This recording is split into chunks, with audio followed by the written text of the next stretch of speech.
Hello and welcome to Chinwag. I'm Kim from Pooches Galore. And I'm Carla at Completely Canine. And today we are going to chat about how to make dog training and their dog's environment kind of age appropriate, depending on where your dog's at in life. Yeah, and generally more accessible. Yeah, because it does matter, just like it does for us. Yeah, and it's kind of detrimental to your training success anyway.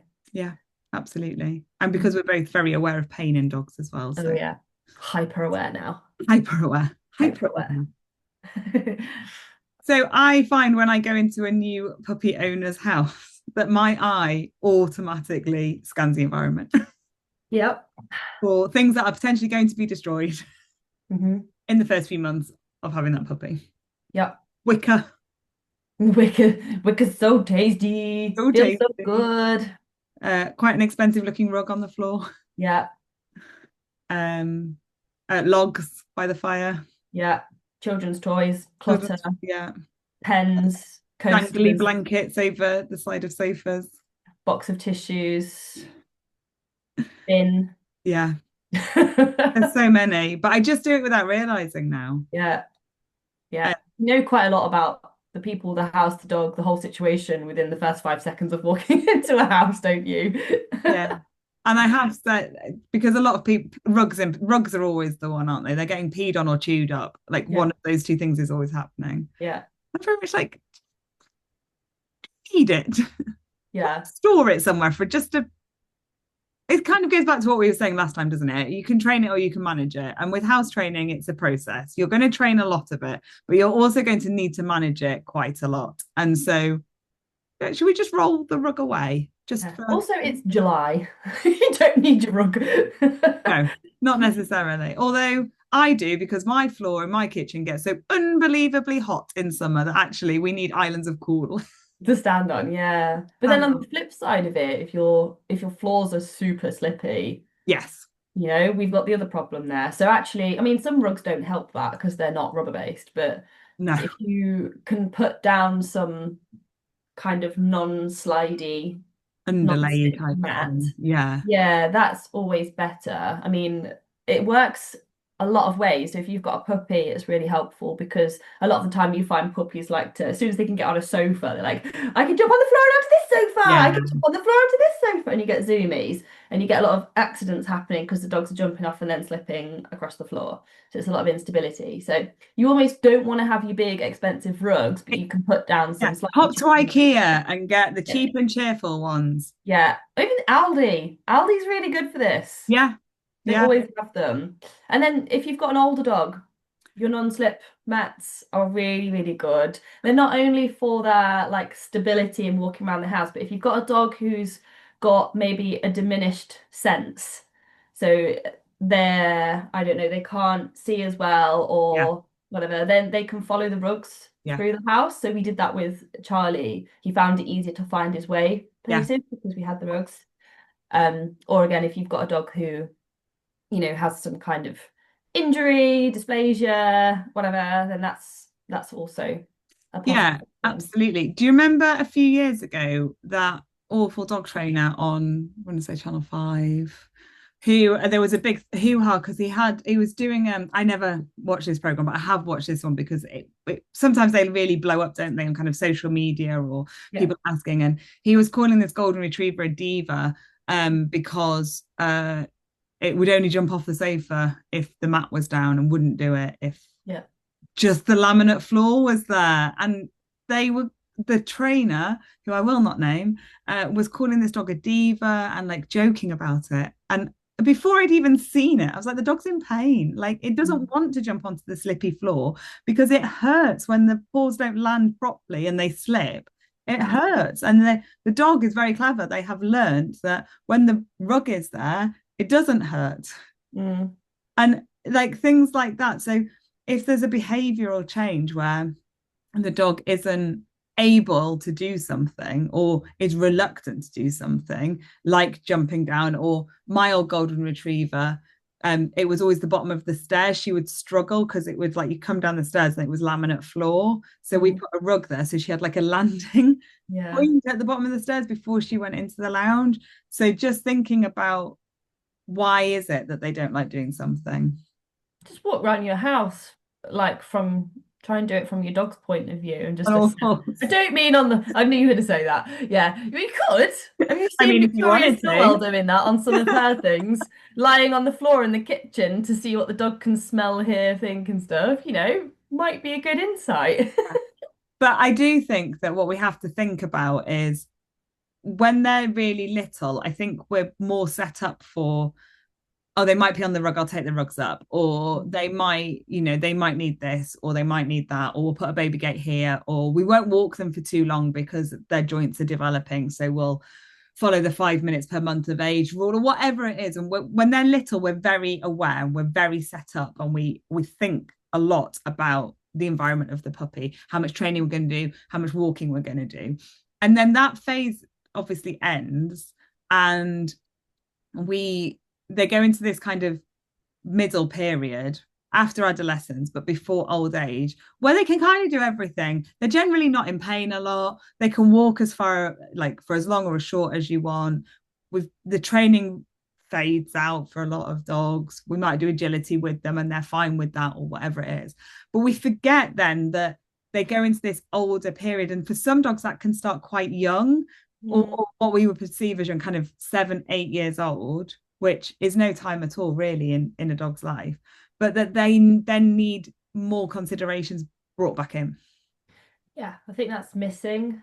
Yeah. I think that's When they're something. very old, like Yeah. 12 years plus, okay, maybe we think about it a bit more, but there's that, like, I feel like it's the same stage that I'm at with, like, there's aches and there's creaks and I can't do what I used to do and I was recover. about to say it's when we were in denial about our dog's aging, but maybe you have the same thing. I'm very much in denial, but just We don't want, I think that's the thing is sometimes we don't see them as aging and we don't no, see them as getting older. So we don't necessarily want to have to think about no, making those provisions for them. But actually you can lengthen your dog's life and raise the quality of life by starting early yeah, rather than waiting for them to already injure themselves because they can't cope with the instability of that's it. something or yeah. Yeah, and it is. I think some of it is a little bit of denial. I think some of it is maybe not complacency, like in a negative way, just in as much as it's kind of what we've always done, so we'll always do it Yeah. without the thought process of, oh, maybe we should do a little less, Yeah. Well, adapt. like if they're like starting to slow down a little bit at age sort of 7, 8, which seven's officially senior. Yeah, So if they're starting to slow down a little bit, people will go, oh, they're just getting older. They're just yeah, going to be in pain because they're a little bit older. And yeah. it's like, well, no, like pain doesn't have to be a factor of age. Like you can, No, you can actually manage that. You can have laser therapy, they can have light therapy, they can have yeah, physiotherapy, they can have joint supplements. There's so much you can give them. And if yeah, if you do sports with your dog, they should be having joint supplements. They should yeah, be looked after because you're asking them to do things that are not natural for their body. And especially if you start those things later in life. I'm always saying to people, if you start a dog with agility, over the age of sort of 5 or 6, you've got to do some extra work in supporting them because they haven't built up that tolerance yeah. and those muscles for the sport. So yeah, you And really think about it. and things like rest days. So Stan yesterday did, no, on Saturday did a 20-mile run with my other half over the moors, a bit of kind of the, no, not the moors, the dales, like a bit of the Three Peaks were included. It was quite a like intense run. And so yesterday he just did one little walk, mainly just because he gets very naggy if he doesn't have a walk. So just really easy, slow walk. Today will be the same, just really easy day. He's 6, so he's fully adult, moving into like middle age, definitely. And so we're gonna make sure that he has a few days of reduced exercise, a bit more rest, bit of a chill, and then build him back up again.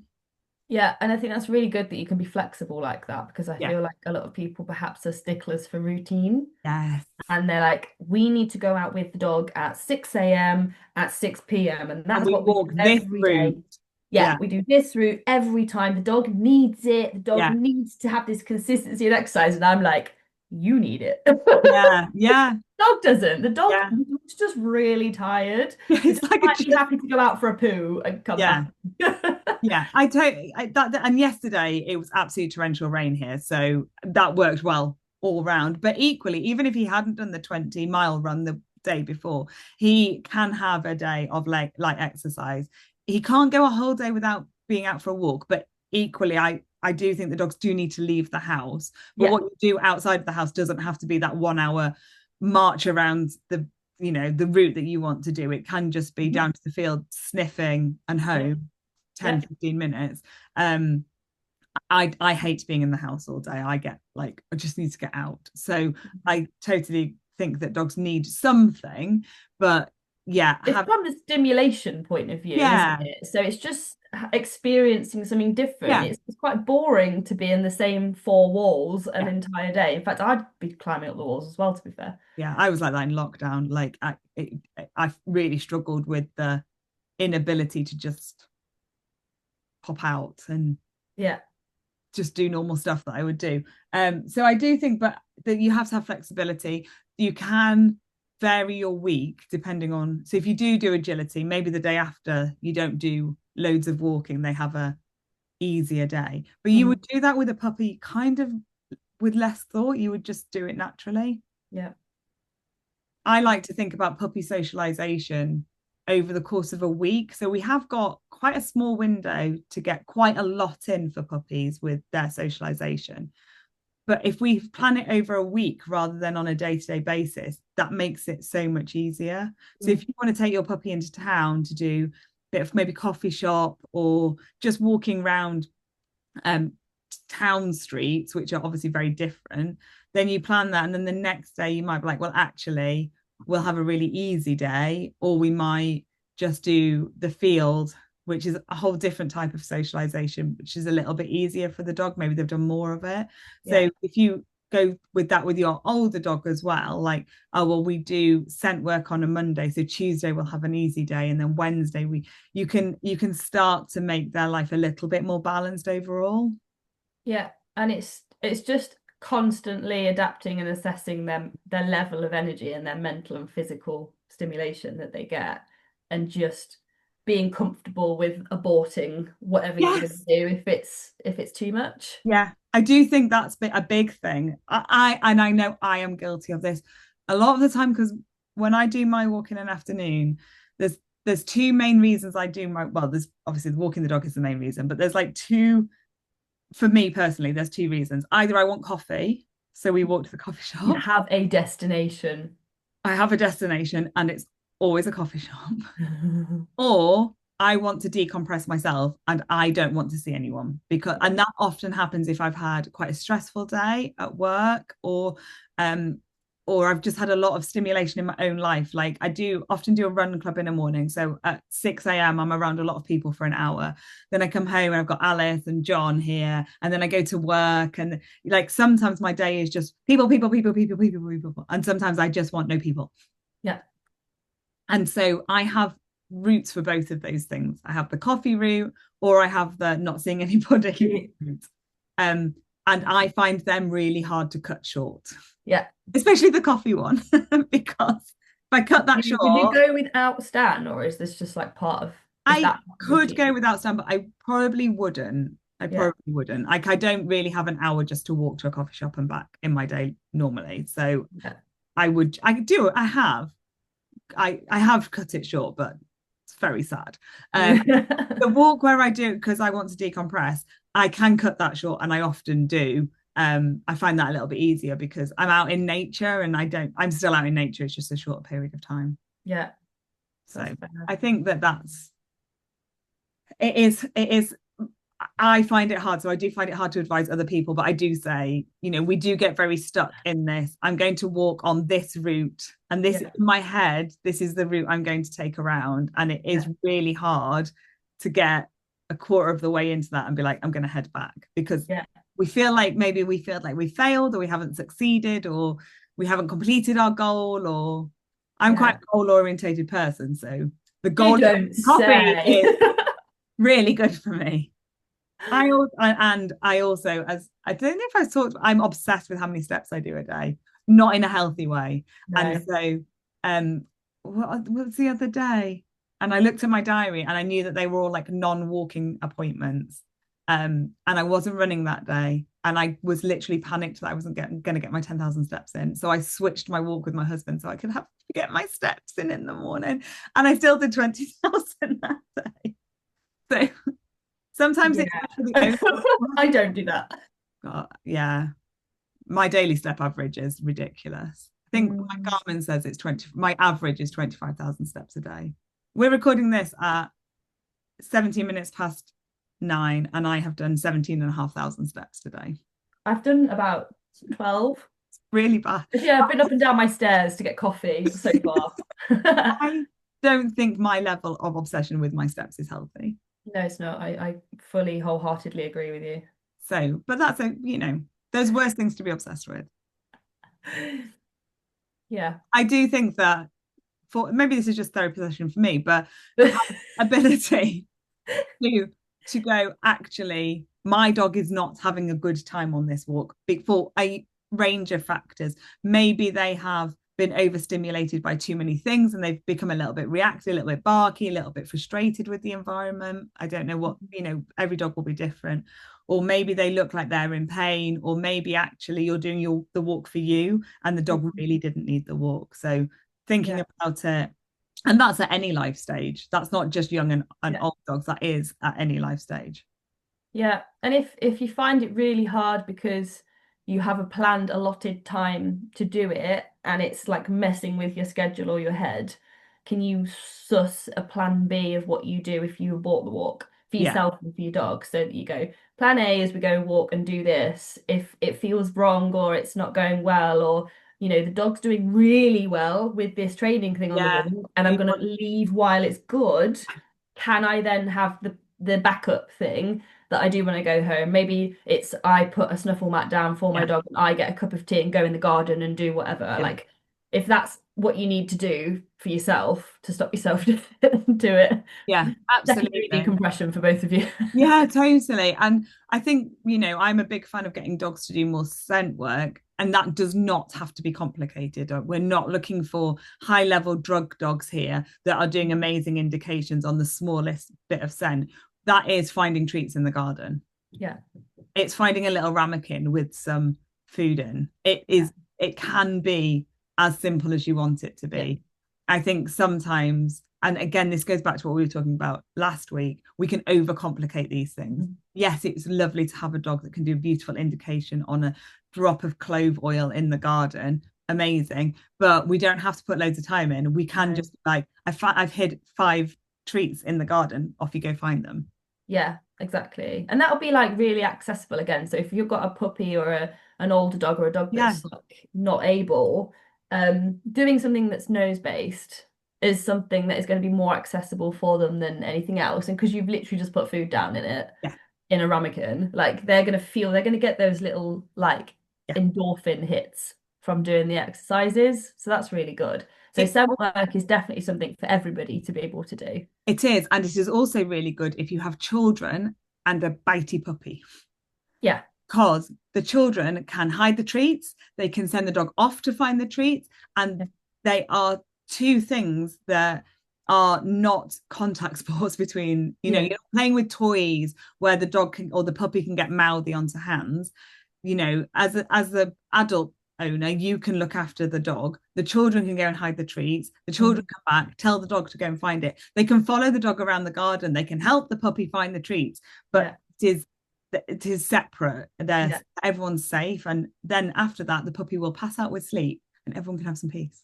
And everyone's happy. Everyone's happy. So I think also thinking about the life stage of the owner or the guardian or the parent, whatever you want to call the person who is in charge of the dog. Like if you're less able, you will find things, or as you become less able, or if you've got children who are doing too much, you can create an environment that works for everyone as well. Yeah. And then I think something that I'm always keen on, to be fair, with most dogs, but dogs that don't cope well with training, don't not physically able Yeah. or old or young, is that you just reduce how many reps of Mm, everything that you do. Like I always think that 4 reps is like a really good amount. So I do 3 sets of 4 for most people, unless they're doing something that involves like quick fire yes. gun treats. So, try 4, give them a break. Try 4, give them a break. Try 4, give them a break. Yeah. Enough. Puppy classes who do repetitive sits with puppies make me twitch. Oh, there's a company here, and I'm sure there's more where they do a whole 1 hour class on sit. I'm like, what? How? How? How do you like what? I also, controversial dog trainer opinion here. I don't think sit's that important. Like, No, if there was one thing I could, if I couldn't tell you the last time I taught a sit. I no. just don't bother. Like, when do we really use it on a day-to-day basis? I don't. I rarely, if ever, Yeah. ask for a sit. I'll ask for a middle, which does include a sit. I will hold my hands up to that, or I ask for a down. Mm. Yeah. Sit. I don't. As a general tool, I don't teach it in classes. I have no interest in teaching it. And partly because everyone teaches it as the first thing they do with their dog Yeah. anyway. So with puppies, I don't teach it in puppy classes. No. However, I do use it quite a lot for warm-ups in agility. So we'll do Yes. sit to stand to warm hips up. So I Yeah. make sure that everyone can do a sit in a good way. So when I went to the Suzanne Clothier seminar the other day and I was working there, she was like, yeah, we don't need to do sits. Sits are ridiculous. Everyone, I was just like, I actually do sits because I think it's good for physio. So Yeah, I think that when it's got a actually, specific purpose, I used yeah, to teach sit in my puppy class because most people, their dogs could already sit. So I used it to teach the process of teaching. So I yeah, would teach the sit and I would say, I know most of the dogs can do this. I yeah, want you to learn the process that we're going to use for more complicated stuff with something that your dog can probably already do yeah, and that we can get through quite quickly because I want you to learn how we do the luring. I want you to learn when we introduce the cue word. I want to make sure that you're all handling correctly as a mm, trainer. So I did teach it, but the purpose of that bit of the lesson was not the sit. yeah. It's it's an easy way to teach reward markers to Yeah, people. exactly. That it has other functions. Yeah. Yeah, teaching the sit. But people an hour of sit. I don't even know. Even if I try to vary it, I don't think I've got enough variations on a theme for an hour. I think Even repetitive. I'd be bored as a teacher. I would that's what I was thinking. I was like, I would that is tedious for It's a me. lot of money Like, for someone to pay to learn sit for an hour when they've already taught it at home.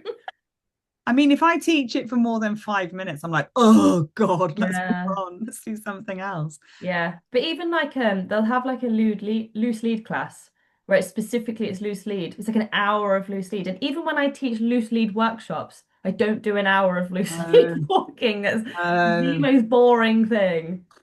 yeah, Yeah. no, yeah, no, I'm not someone who likes to teach one thing for an hour. If someone comes to me and says, we're going to like my only problem I have with my dog, I've got my client this morning is this. My only problem I have with my dog is that they pull on the lead. Okay, cool. We'll do a bit of loose lead walking and then we're going to play or we're going to do some scent work and then we'll come back to it and then we'll do Mm. this. She's an older lady. Her dog's an older dog. I can't have her bending over and rewarding her King Charles for an hour. Like that's not going to work well for anyone. No, Least of all me. no. And I have thousands of not thousands, tens of variations on the way you can teach loose lead walking, but still. Yeah. Um, so I also think with sit, again, going back to it, is you have to look at the physiology of the dog. Mhm. Some dogs are naturally able to sit. A spaniel, probably, if it hasn't got any underlying health concerns, could do an hour of sit. It will probably be fine, probably be bored, but it physiologically it'd be fine. Couldn't do that with a greyhound. No. Couldn't do that with a whippet, like with those bony bums, like they're going to Yeah. struggle. Or a dachshund with a really long back, Yeah. they find it quite uncomfortable sometimes. And then Yeah, Labradors with them. genetic hip problems that are going to potentially struggle. So not even an age-related concern, just the way the body is composed. You have to think Mhm. about as well. Yeah, Lots of absolutely. considerations. Lots and lots.